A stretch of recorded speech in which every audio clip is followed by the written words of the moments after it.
on top of the Jund guy, and I want Junk Reanimator to take it. Okay. We'll see what happens. It's anybody's game. As John does look at his 7 cards here, is he happy? I mean, I see a couple lands and some spells. It looks like an Arbor Elf. I feel like there was a mulch in there. I would definitely keep that if those are the spells.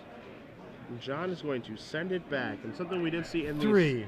Yeah, something we did see in the quarterfinals yesterday is John did have to take a mulligan. I believe it was down to 4 and had to keep a no-lander, and was a little more competitive than we thought he was going to be. He got to 5 lands before we ended up giving up there. Yeah. And John looks the same as he did when he mulliganed to 4 there. He's just like, please not this time. Okay. I like my chances when I get to play lands and spells. Yeah. It's hard not to. He certainly had a very, very nice weekend. Going to be playing in our next Standard Open as well, which is what we'll bring to you guys after this finals match. We'll have a winner's interview with Glenn in the sideboard. And then we'll wrap up this. We'll be replaying our top 8 matches, including that incredibly long marathon affair of the semifinals. And then Brad and I will take a 2-round break, and then we'll be back here for you guys for our second Standard Open. No Legacy this weekend. Which is I think this is the most ironic, is this is my 8th time commentating, or 7th or 8th.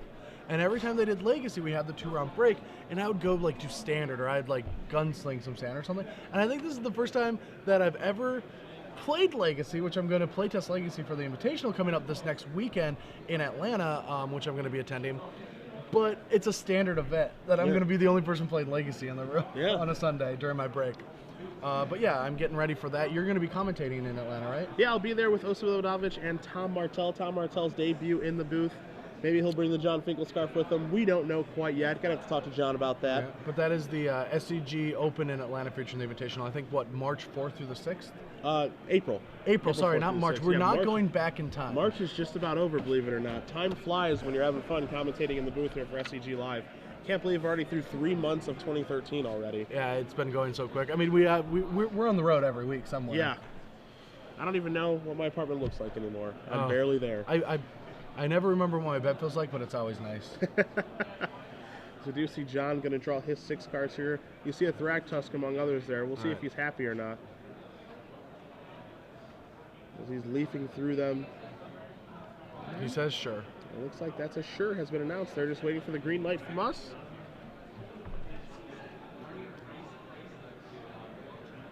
Are we happy, gentlemen? Let's see who is going to be playing first here.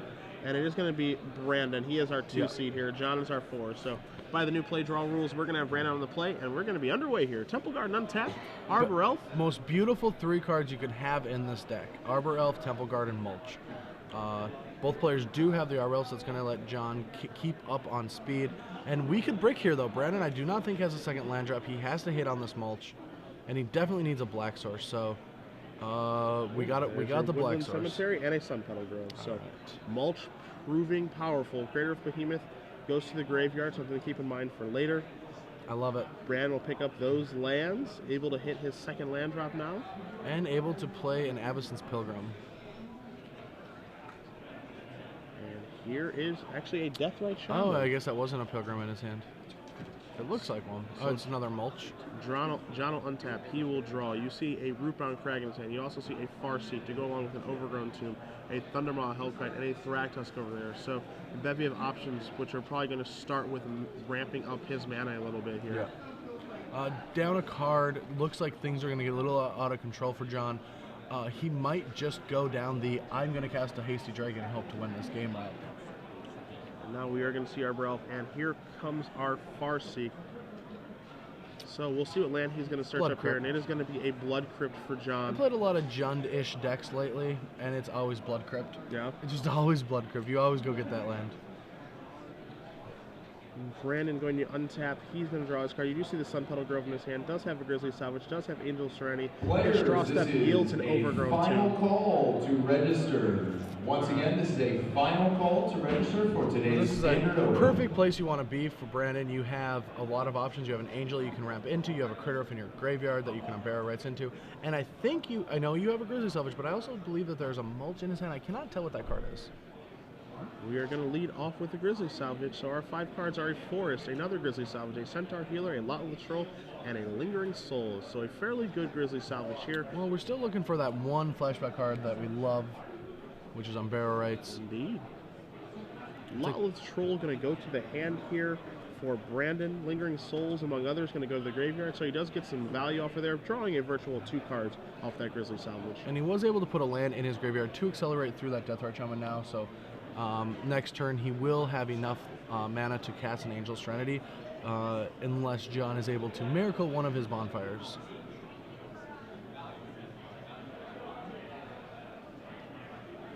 So Brandon reconsidering what land he does want to play, and he does play Sun Petal Grove. Arbor Elf going to untap a land here. There is a Mulch, so really trying to dig through his graveyard. Sun Petal Grove, Restoration Angel, Grizzly Salvage, and Temple Garden. Temple Garden and the Grove will go to the hand. Restoration Angel and the Grizzly Salvage will go to the graveyard. So some good mulching and some good Grizzly Salvaging here thus far, and we'll see a real tough Deathrite Shaman. Yeah. Now Brandon is in the finals. I don't want to be too nitpicky, but when I'm playing a Junk Animator deck, I like to cast the between mulch and Grizzly, have the one that gives me less options first. So I like to mulch before I cast any of my salvages, just for perfect information. Sure. So I would have ordered those just the opposite order and cast the one on my opponent's turn.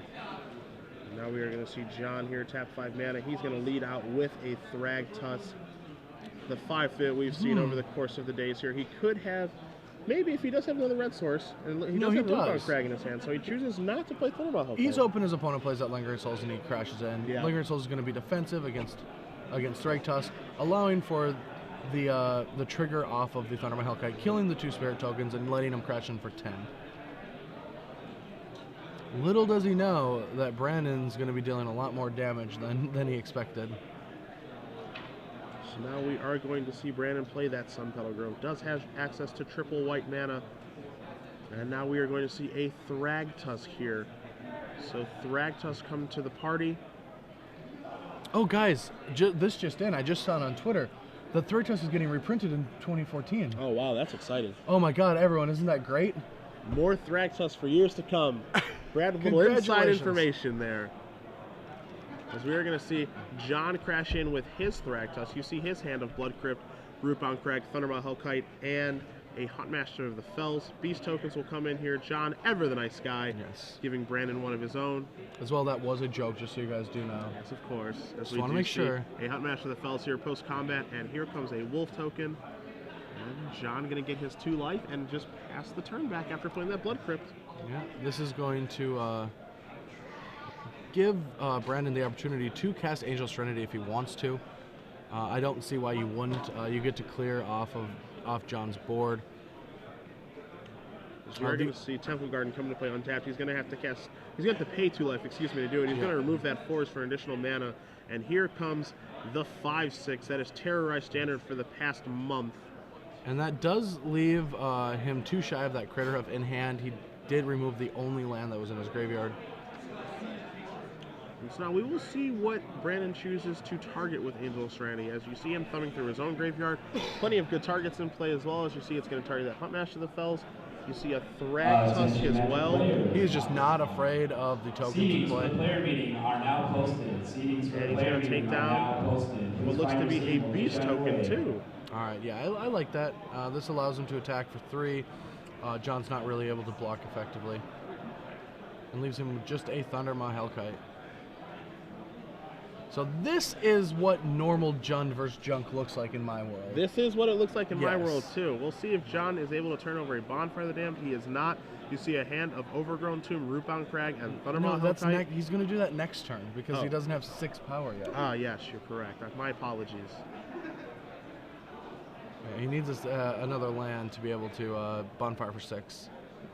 And you wonder if he's going to pull the trigger here on Thundermaw Hellkite or not. Has to. You know, he was considering maybe trying to set Brandon up, maybe get the Lingering Souls, but you do see Thundermaw Hellkite. The trigger is going to tap that Angel Serenity.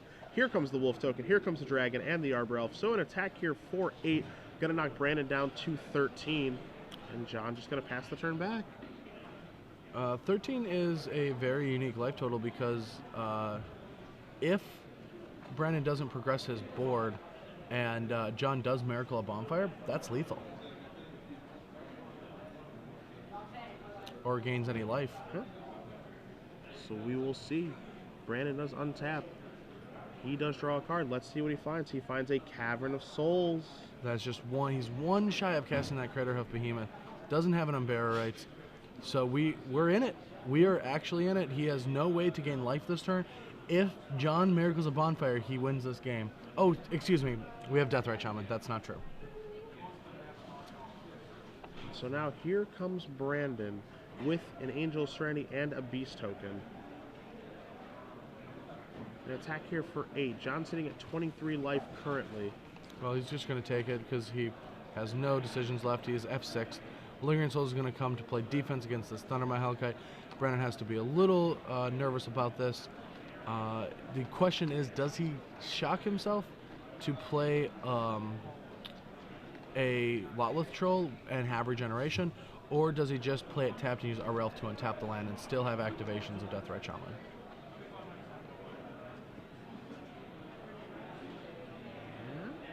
He's considering that right now. He does shock he himself. does So shock he's going to push himself. himself down to 11.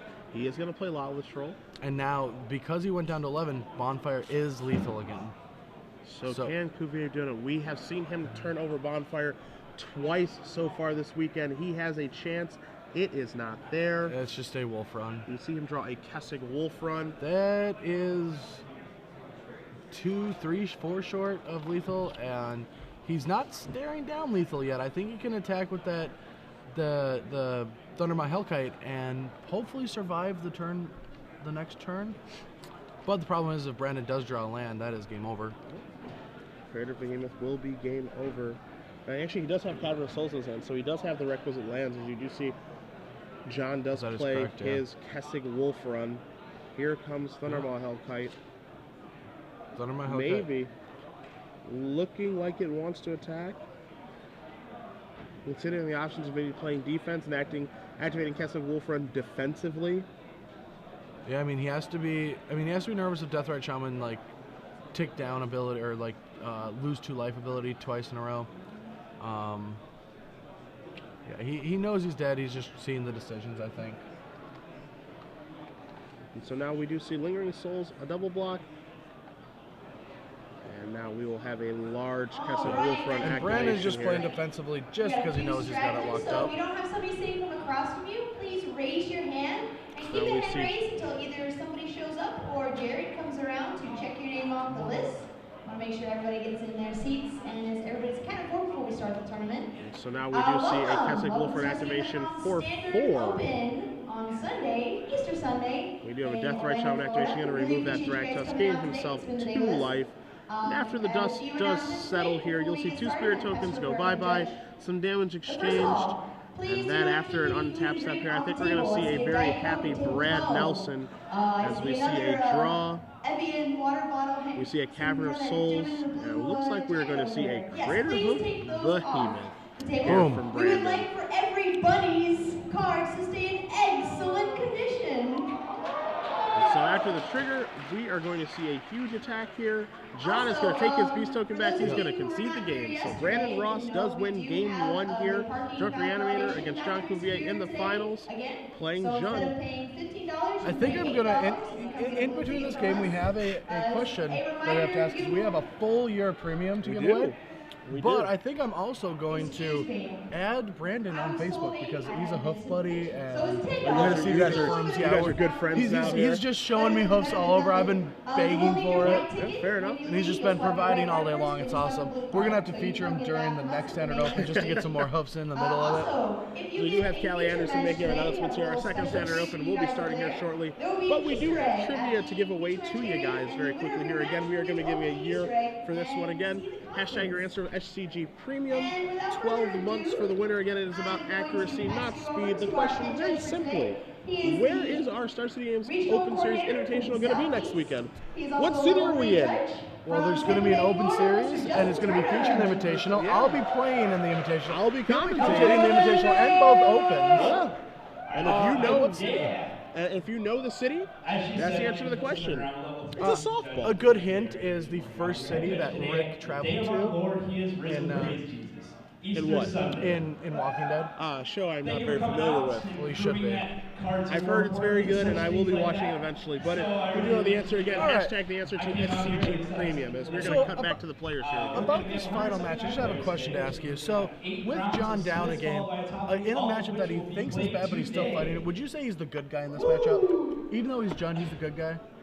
Yeah, I mean, if there has to be a good guy in this matchup, I'd say the Junk Reanimator is the bad guy, so yeah. Yeah, he is definitely the good guy, and like he has been keeping everyone in check. But like, I feel like I want to give John a good nickname in this matchup. Give him like a strong nickname. I'm thinking the Governor. Is the Governor good? The Governor? Yeah, he's governing all the junk decks, right? Yeah, Governor resolves. All right, so we're gonna give him the Governor for this round. Well, let's see what the Governor is going to be able to sideboard in here. You take a look at his sideboard, you see 1 Museum Mortars, 2 Bonfire of the Damned, 2 Slaughter Games, a Liliana the Veil, 2 Acidic Slimes, 2 Tragic Slips, 2 Duress, an additional Ground Seal, a Pillar of Flame, and Rakdos Return for John. Of course we're going to see that Ground Seal come in. We'll probably see those Slaughter Games come in as well today with Burial Rites or Angel of Serenity. And then other than that, I mean, not entirely sure what he does want to bring. I know you're a big fan again of Bonfire of the Damned in this matchup. Oh, Bonfire is great. As we saw in his quarterfinal matchup, he just was able to miracle that and win the game instantly, and that's what happens in these mid-range matchups. John definitely does have his sideboarding figured out for this matchup. He just brings in the Bonfires, the Slaughter Games, the Ground Seal. Just make sure that these cards are important. He also Rakdos returns his opponent as well. Steven, please report to table 79. Just to be clear about the whole Governor thing, I don't know. I had a blunder. I was still waking up. I got the names mixed up, and Brandon Ross's opponent last round was named Rick, and I was going to have Rick versus the Governor. That's a Walking Dead thing, and I was trying to set it up. It was poorly set up and executed and everything. You really wanted that to happen. Yeah. It's all right. It's okay. It's all right. We'll teach you yet, young one. We don't get there all the time. I want to make sure that you sign the release form that's on the back of the deck list. We do have Junk Reanimator boarding in, and opposite out that's very good in this matchup. Array of Revelation is extremely powerful. That's a card that John is not used to playing against. Not many Junk Reanimator players are playing that card. Great answer to Ground Seal. Yep. So we're going to see Array of Revelation come in. That means you don't have to bring those Abrupt Decays in. And we'll see some Acidic Slimes as well. So he does have good numbers in the sideboard for this matchup. John is definitely against a foe that has a very good scripted 75 for this metagame. Yeah, and it seems like he's pretty comfortable in the Judd matchup as well. So John down a game here. We saw a more traditional game there. What we've been seeing Junk Reanimator really prey on Jund. Yeah. Just kind of doing its thing, casting its spells, playing a traditional game of Magic, very mid-range mirror, Fractal spelling back and forth, with Angel of Serenity being the trump card.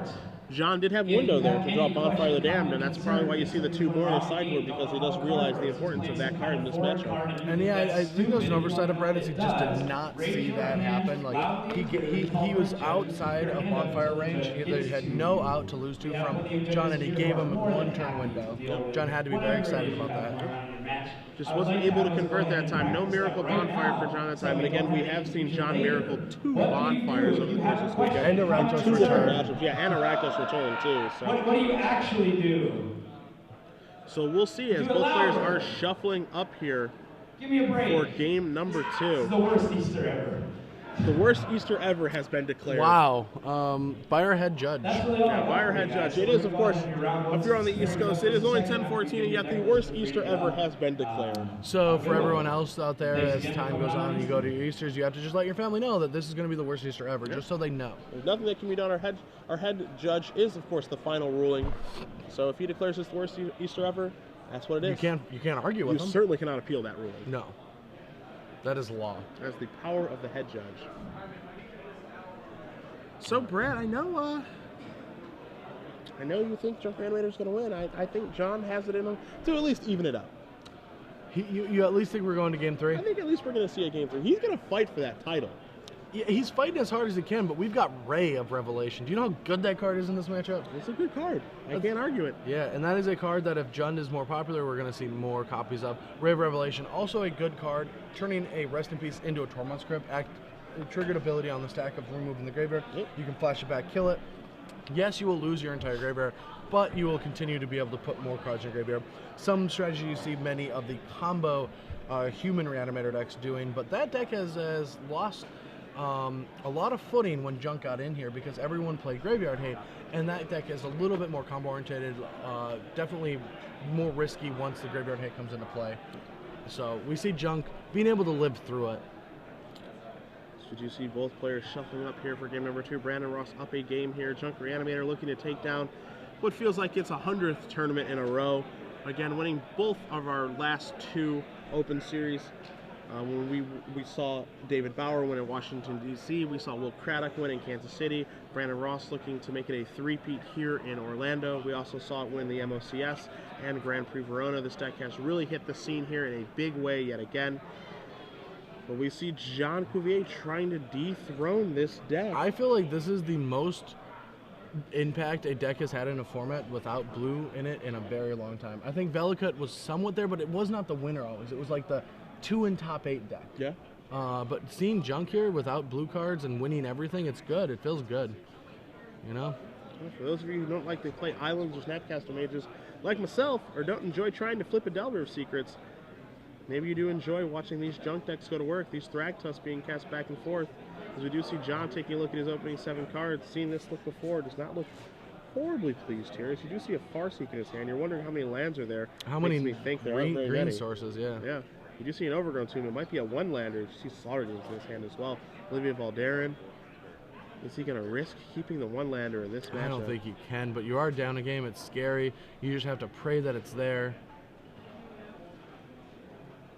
Just thinking so hard. Wants it so bad.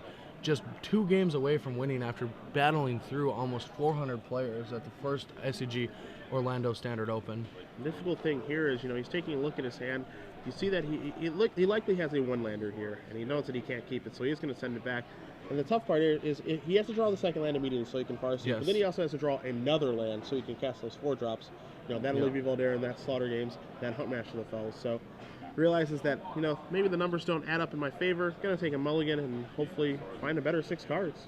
No, and I definitely agree with that. That's the thing about Jund is you have to make sure that you hit your 4 lands. You can operate very well off 4 lands, but you need the initial ones. And if this was just the finals of today, the last game, maybe you keep and try to get lucky. But he's got another tournament to play. Yep. Both these players are playing in the finals, want this trophy, but know that the day is not done. Here at Star City Games, we play a lot of Magic. Can't stop, won't stop. Exactly. If you were playing green and had a Korean card, so we're going to see John take a mulligan out of 6 here. And when looking for an opening hand here, he does have plenty of cards that he's looking for when he does take this mulligan. He does have cards like Slaughter Games in his deck. He does have Groundswell to kind of undo a mulligan. He does have, Farseeks and Arbor Elves to be able to continue to accelerate. So taking a mulligan at 6 isn't the worst thing in the world. We saw him do it last game. The thing about Jund, and the reason that it's so good, is sometimes it's not the greatest mulligan deck. Sometimes your 6s look really bad. But what it is it has a lot of powerful spells. So a mulligan, you try to mulligan into your best cards. So we're getting ready to get round 1 started. And so if we just have 3 lands, 3 spells, and we get there, if he can fight back. Junk has a lot of air, where Jund is dense. Yeah. Very dense with a lot of great magic cards. You see John unaffected by the mulligans. Not a big deal. We'll see what he's able to cobble together here on these 6. We've seen him take a lot of mulligans thus far when he's been on the camera, but it hasn't deterred him. He has not lost yet. Even watching in the quarterfinals of yesterday, that mulligan to 4, keeping a no-lander, taking a couple turns to finally hit his first land drop, chain into a second one, into a ground seal. Was not able to come back, but actually did put up a fight for a mulligan to 4, keeping a no-lander. Oh, and missing your first 2 land drops. That was a good game to watch. I enjoyed that a lot. There's been a lot of good action this weekend. Yeah. So you do see John fanning him out. You see at least 2 lands already, so you see a much better hand. You see a Rakdos return. Looks like we see a Farseek, and it looks like he is happy. So game 2, we're underway. John starts off with an Overgrown Tomb. Or does he? Yes, he does. All right, they're looking for the green light, and they have been given it. Overgrown Tomb here for Brandon. John is going to draw a card. He gets to go into Farseek now, get his red mana started. We have a Thundermaw Hellcat, we have a Rakdos return, we have some other green card. We're going to see him search for a Blood Crypt here, and he's going to pass the turn back. It's always the Crypt. Always that Blood Crypt. As we are going to see Brandon draw a card here. Is this the mulch? Is this the 7-card mulch? Oh, I love the 7-card mulch. Brad is very excited. Hit 2 lands, we get a discarded card. No. We see Temple Garden, Abrupt Decay, Restoration Angel, and Grizzly Salvage. Temple Garden's going to go to to Brandon's hand. And that would be a his bad turn. Card. Yeah. And after Brandon does shuffle John's deck from that Farseek, we'll see what John's able to cobble together. You see an Acidic Slime, you see a Rakdos return, you see a Thundermaw Hellkite. 2 Thundermaw Hellkites. Yeah, we need to draw lands. That's what John needs. Little runner. Nothing funner. than a runner. Let's see what he can find. We did not brick. Rootbound Crag is step number 1. All right, pass the turn. He does just pass. Rakdos return Running for through 2. That's so good. Running Thunderma Hellkites will be really good. Now we're going to see a Grizzly Salvage here for Brandon. Yeah, Brandon, what he's looking for is he's trying to find a Pilgrim or an Arbor Elf or even a Deathray Shaman if he kept it in, just to keep the acceleration going so he can drop a 5-drop. He did miss. He didn't find an Unburial Rites, so he's going to have a no turn next turn. So now if John draws a land, this game is almost wrapped up. Hellkite into Hellkite before Brandon plays a real relevant spell. As we do see Rave Revelation, Abrupt Decay, Forest, Angel Serenity, and Lotless Troll, the cards are revealed to a Grizzly Salvage. Very favorable Grizzly Salvage there for John. As you see, yes, Brandon did turn over a Forest there, did turn over a flashback spell with Rave Revelation, but no Unburial Rites there. So he's got to be feeling pretty good about that, and no 1-mana Accelerant either to kind of turn up the heat and force John to be able to draw that 5th land right away. As you do see Brandon just play that Temple Guard and pass the turn back. So let's see what John's able to draw. John draws his card. And it was a Bonfire of the Damned. It is not time for that card right now. No, this is not where we want a miracle. And he does just pass the turn back. So Brandon draws his card. You see him draw a Gavany Township. Now that, the miss by John for a land is going to give Brandon enough time to hopefully get some things set up. He does not know what's waiting in the wings. Another Miracle Bonfire. John ironically draws another Miracle Bonfire, is unable to cast it, and does just pass the turn back, desperately hoping to draw that 5th land, while Brandon is drawing plenty of lands and is going to lead out here with a Thract with an Acidic Slime. Yeah, you take the lands. I did not see that in his hand. He does have Acidic Slime. He's going to blow up that Blood Crypt.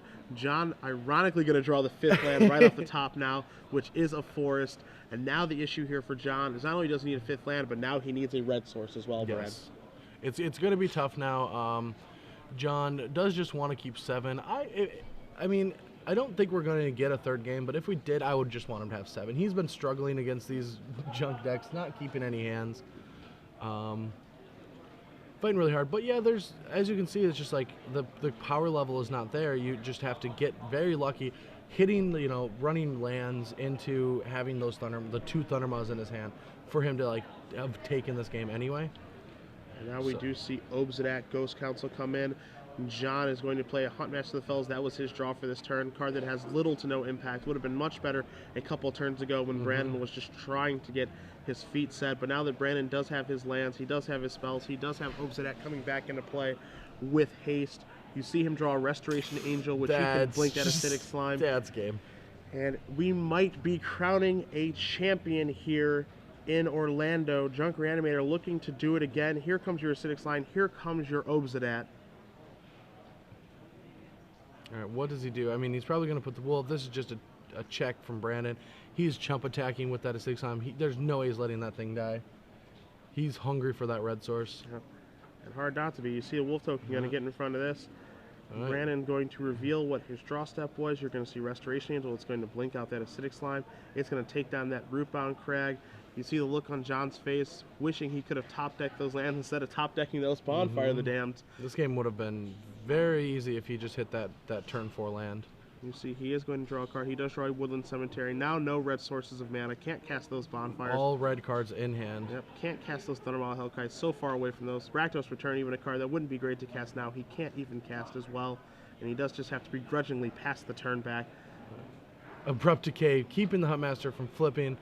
Obsidian comes into play, drops John 2-9. He is just 5 points away from beating him. Is that a Lingering Souls? We have a Lingering Souls. We have a Township. That's a little bit more. That Huntmaster is going to have to get in front of Big Daddy Obsidian. And you can see Brandon can sense it now. He knows he's weak. You see this attack here. We're going to see a Township activation, it looks like. Going to make those guys a little bit bigger. It's going to be a push through for 7 points of damage. Going to knock John down to 2.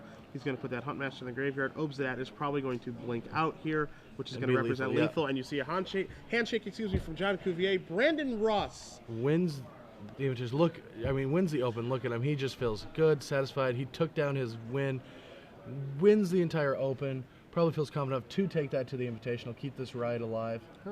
Does win 2-0 with Junk Reanimator. Junk Reanimator wins its 3rd Star City Games Open Series Standard Tournament in a row. Congratulations again to Brandon Ross. John Cuvelier, a fantastic tournament, one hell of a run. Did win the last time we were here in Orlando. Makes it to the finals again here with Jund. But Junk Reanimator, a lot of people consider to be the best deck in the format, and if you didn't believe before, you see why now. Wins its If you don't third believe standard now, open. then you are the most thick-headed person I've ever met.